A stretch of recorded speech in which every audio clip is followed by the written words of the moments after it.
The session was going to be introduced by Dr. Chris Ogden, who is a consultant urologist in the London hospitals, but he's actually on his way here now from the Royal Marsden, so will join us because he wanted to chair the session because he's used ultrasound in a variety of different ways in his practice. But I'm Trevor Stanley, and I'm just going to introduce the speaker for us.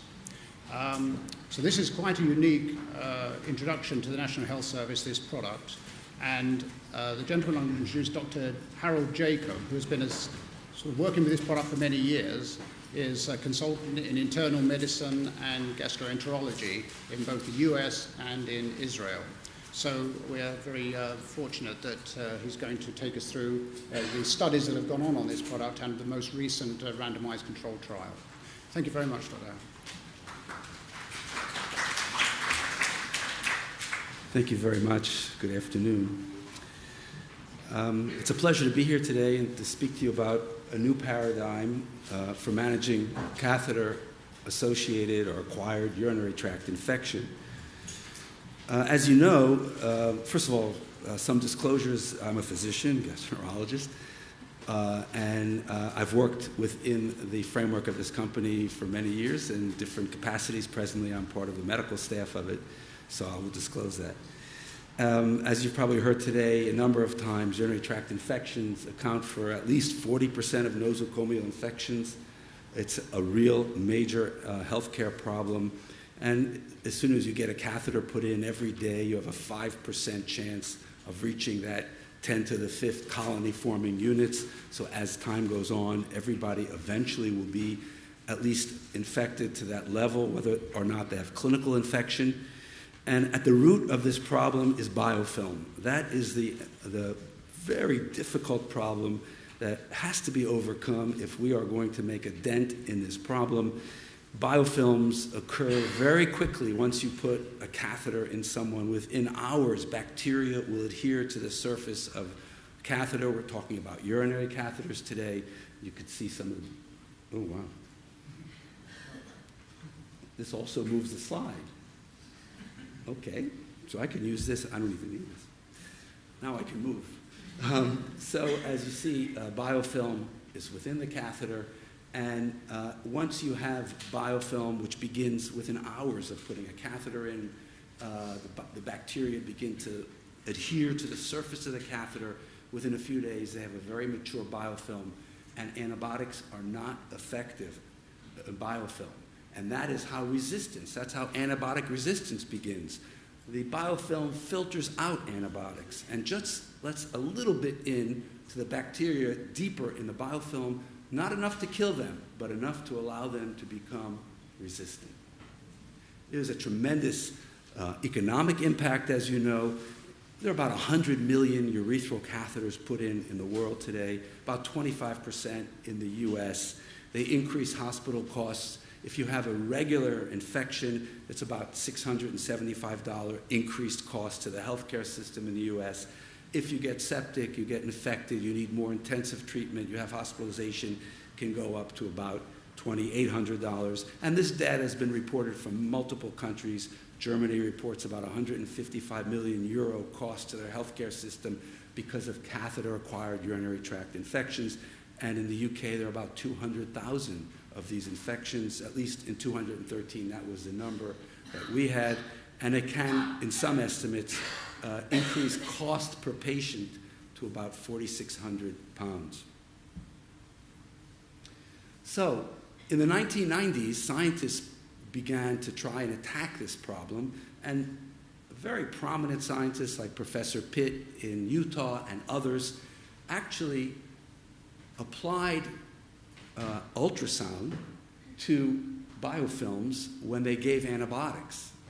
And their reasoning was perhaps ultrasound could drive the antibiotics into the biofilm, and in this way we could start to attack biofilm as a problem. And in fact, the ultrasound that was available to them was what is known as bulk wave ultrasound. This is ultrasound that's used in medicine. If you go to your hospital imaging department and you look at the ultrasound machines that are imaging, that's bulk wave ultrasound. If you go to the physiotherapy department and people are getting therapy, that's bulk wave ultrasound. And the waves look look like this. They generate very powerful waves that actually much of that energy you don't even need, because that goes, if you apply ultrasound bulk wave to your arm, it hits the wall. So everything between your arm and the wall is wasted energy. And you need very powerful boxes, power sources to drive that, and you need somebody to hold that transducer. But they took these bulk wave ultrasound devices and somebody held it on biofilm, and they applied antibiotics, and they had very, very good results. For the first time, they were able to show that you could actually increase antibiotic efficacy and drive antibiotics deep into biofilm and, in fact, start to kill bacteria deep in biofilm. Then all the research stopped because they reasoned that it's not practical, that you're not going to bring a large machine and a transducer to everybody who has a urinary tract catheter and hold it there. So the science was great. There was no practical solution. Just about then, a group of scientists, physicians, and biologists in Israel who were familiar with surface acoustic wave ultrasound reasoned that the appropriate type of ultrasound that could perhaps be used to pick up where these scientists left off would be what's called surface acoustic wave ultrasound. And in fact, that's an ultrasound that covers large surface areas. You don't need all this power. It's portable. You can create lightweight devices with disposable actuators, with small power sources, which would be very cost effective. And based on that reasoning, Nanovibronics began working to develop this platform. The features of the ultrasound are that we use cost-effective parts. They undergo a large number of processes to convert them into very high-precision therapeutic ultrasound elements. They generate a depth of penetration about 3 to 5 centimeters. They spread over 20 centimeters of surface area very efficiently. And that is what you need to get the effects that we want to get. And as you could see here, we essentially take a urinary catheter and we convert it. We take the problem is a urinary catheter, and we turn it into a therapeutic acoustic device. From becoming the problem, it becomes a solution. It enables you to constantly keep the surfaces of the catheter moving. There's not one point on this catheter that is not moving at all times.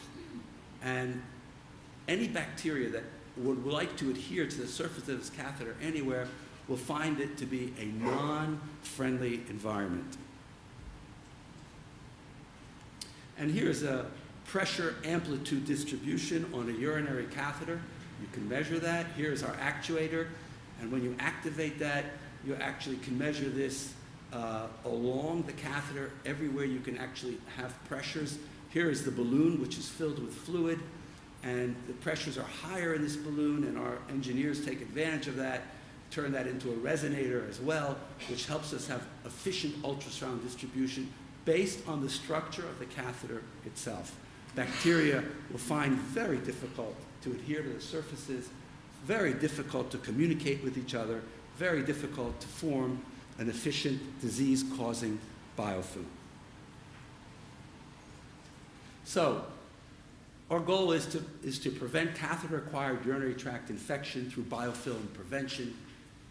We also want to prevent pain and discomfort associated with urinary catheters, not only because it's the job of a physician to prevent pain and suffering, but also that pain and that discomfort that some patients complain of is a reflection of the friction between the catheter and the mucosa of the urethra and the bladder.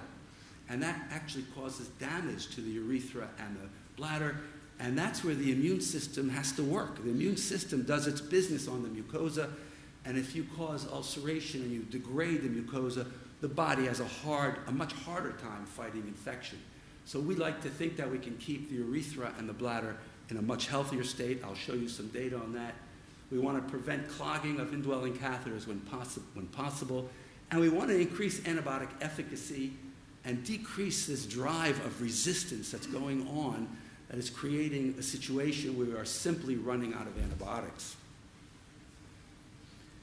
This is just a depiction of that. A non-vibrated catheter, bacteria adhere. When it's vibrated, they don't adhere. This is actually scanning electron microscopy of catheter, where you can see in a non-vibrated catheter adherent biofilm, and in a vibrated catheter clean. I'll show you some more convincing examples of that. So let's go through some of the studies, a little bit about the in vitro animal and human studies, so you can get more of an idea of how this works.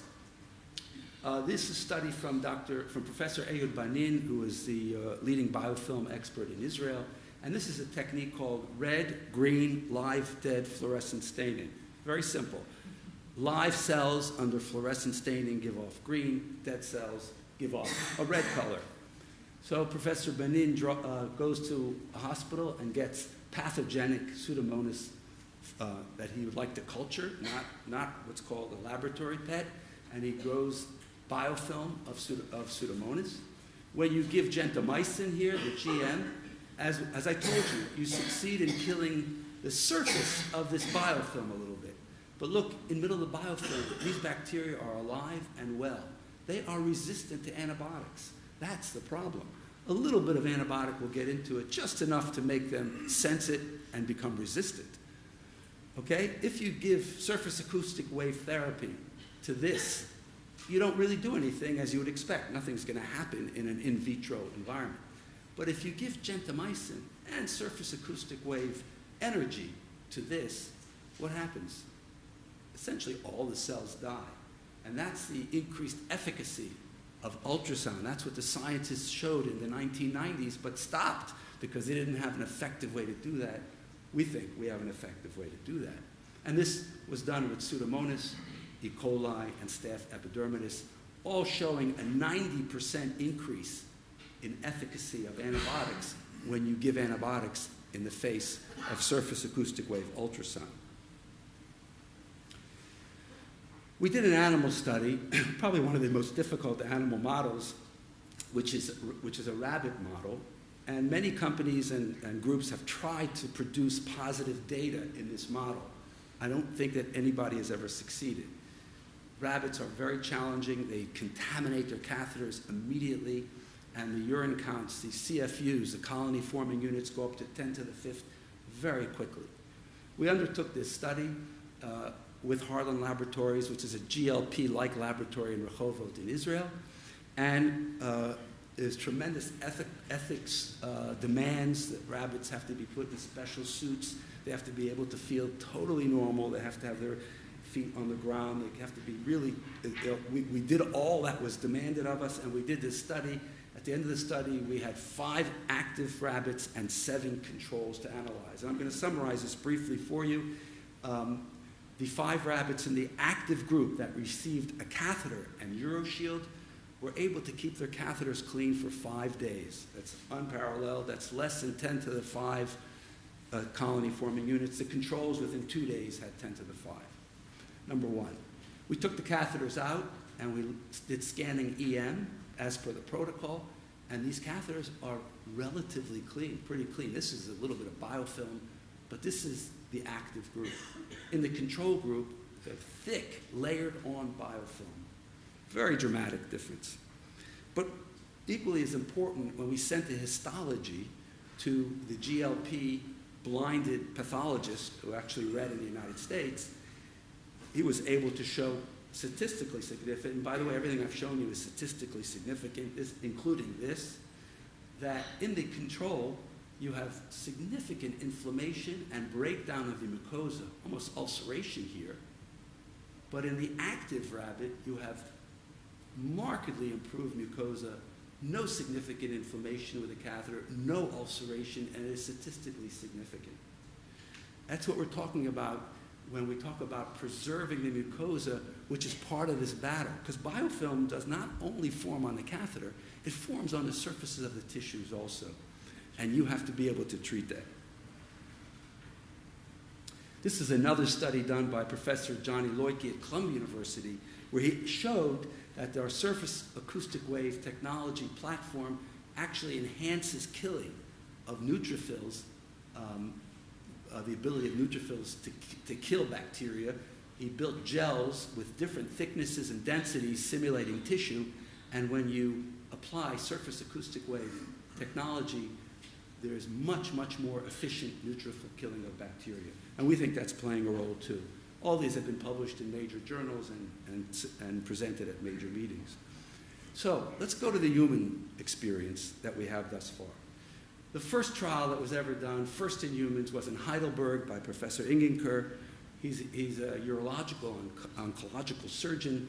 And we wanted to show that you could actually place an active acoustic device in a human being for a prolonged period of time. No one has ever shown that. We're putting a catheter in, and it's acoustic activated 24 hours a day for weeks. So this was a trial we wanted to show safety. We wanted to see the effect on biofilm in humans, and we had some secondary endpoints as well. And this was a randomized, sham-controlled, blinded trial. Okay, physicians, staff, no one knew what they were using.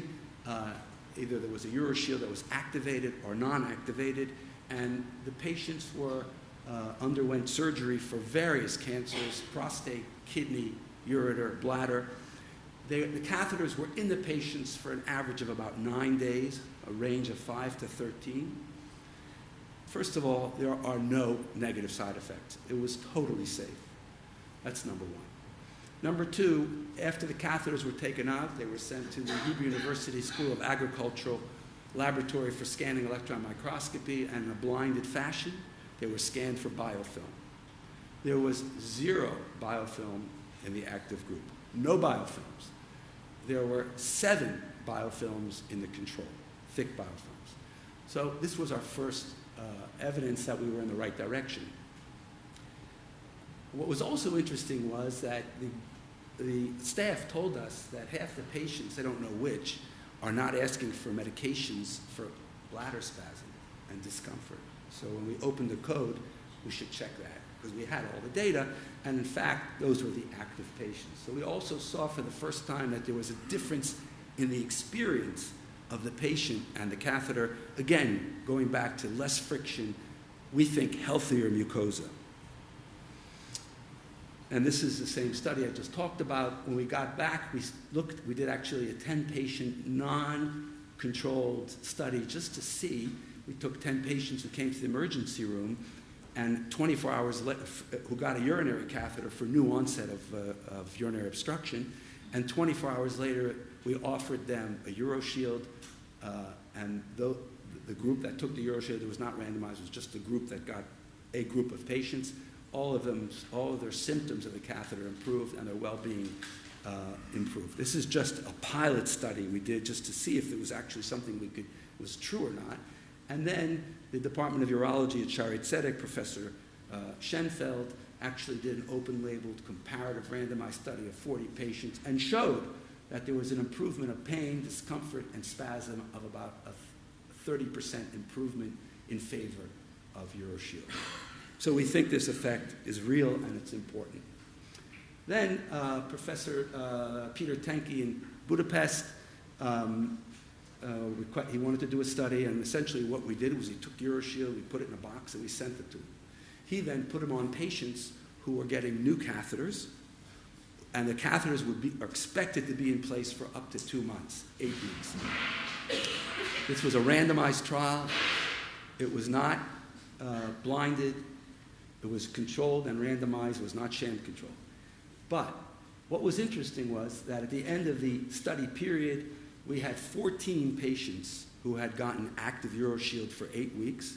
We had 13 patients, controls, who did not have any therapy. Now,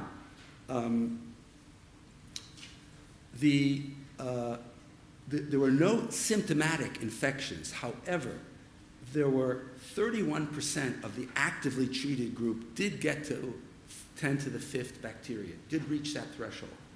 81% of the controls reached that threshold. So it was a markedly statistically significant difference. And this is really, automatic kind of thing. You put it in a box, it went there, they put it in a box, they sent it to the peripheral areas around Budapest, and this is the data that you got. There were no Pseudomonas infections in the active group. we see a tremendous sensitivity of Pseudomonas to low-frequency ultrasound. E. coli was cut in half, Enterococcus in half, and the Klebsiella in the small. There was 2 Klebsiella in each group. This is a small sample, but this was what you saw.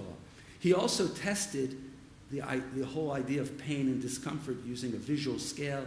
Patients every few weeks were asked to rate their experience, pain, discomfort.